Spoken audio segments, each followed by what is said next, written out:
Sa video na ito, gagawa na naman tayo ng Dream Team ng Gilas Pilipinas para sa 2027 FIBA World Cup. Follow up lang ito sa ginawa natin na Dream Team noon, pero mas gagawin pa nating better. Sa ngayon kasi isasama na natin yung mga players na posibleng maklasify na ng FIBA bilang mga local sa future. So samahan niyo ulit ako mga kabakets at bumuo ulit tayo ng Gilas Pilipinas Dream Team.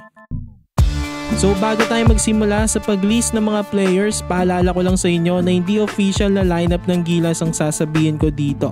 Hindi pa nga tayo sure sa World Cup, dadaan pa tayo ng qualifiers. Pero if makapasok tayo sa World Cup sa 2027, ito ang ideal and updated 12-man lineup ko.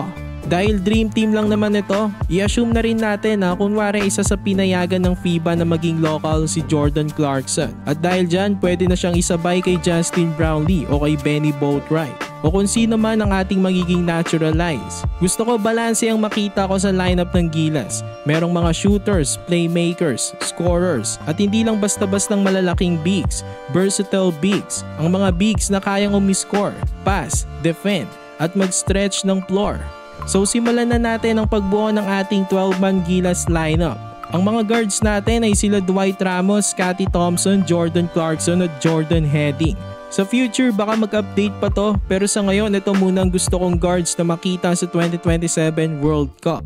Itong apat na ito ay may kanya-kanyang naibibigay na tulong sa Gilas. I think si Dwight Ramos parang Kai Sotto na ng mga guards. Hindi siya pwedeng mawala dahil siya nga ang pinakamalaki nating guard na makakayanang makasabay sa naglalakihan ring mga guards sa World Cup.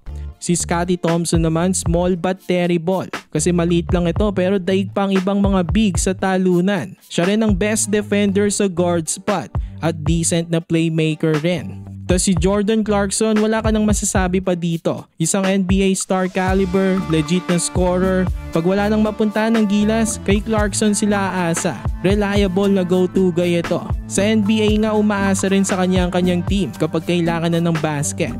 Posible rin si JC ang primary ball handler. Tapos si Jordan Heading naman ang pinaka-shooter. As in, pure na 3-pointer ito. Mapapaganda niyang spacing dahil sa kanyang terrific na shooting from beyond the arc. Importante na meron tayong ganito sa team. Halos lahat naman ng mga powerhouse sa World Cup merong legit na 3-point shooter. Yung iba pang ang teams marami silang player na ganon sa bawat positions.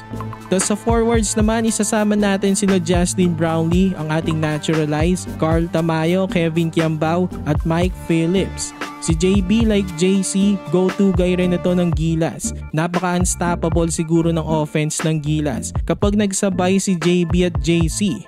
Problema lang kay JB, 39 years old na siya sa 2027. Hindi natin alam kung ganun pa rin ba kaganda ang kanyang laruan. Pero sa mga naturalized kasi, siya talagang gamay na sa sistema ni Coach Team. Tsaka legendary na ito si JB sa Pilipinas. I think deserve niya na at least makasama sa World Cup. First time niya rin yon kung sakali. Kung hindi si JB, okay din naman si Benny Boatwright. Mas diamak na bata at listed 6'10" ang height at napakatindi from beyond the arc. Si KQ naman ina-expect ko na sa 2027 mas better na lalo ito. Ang ganda nga na ipinakita niya ng FIBA Asia Cup. Reliable na rin from beyond the arc. Mataas talaga ang potential nito. Isa nga siya sa mga future ng Gilas kaya matik na kasama siya dito. Tapos ganun din si Carl Tamayo, future rin ng Gilas. Tapos si Mike Phillips naman 6'8", athletic at agile. Dumako naman tayo sa centers. Nandiyan naman sila Kai Sotto, AJ Edu, Quintin Miliora Brown at Ange Kwame. Syempre matik na nandiyan si Kai. Lahat naman siguro isasama itong 7'3" sa kanilang ideal lineup. Tapos si AJ Edu 6'10", katulong ni Kai. May chemistry na silang dalawa. Isa ring reliable na rim protector itong si Edu at may tira pa sa labas. Si QMB naman 6'10" rin pero pangbanggaan naman ito sa loob. Maasahan rin sa rebounds, masipag ngang umakot ng offensive boards ito. Athletic pa at versatile na big man. At si Ange Kwame 6'11" naman. Mataas ang chance na maging local ito. Pwede magaya siya kay Gadjaga ng Chinese Taipei na nagsimula rin bilang naturalized pero kalaunan pinayagan ng FIBA maglaro bilang local. Laking bagay nito ni Ange kung sakali dahil reliable na big man rin ito. Bukod sa stretch big ito, marami pa itong kayang gawin. Kaya if mapayagan siya bilang local, dapat lang naisama siya sa lineup ng Gilas.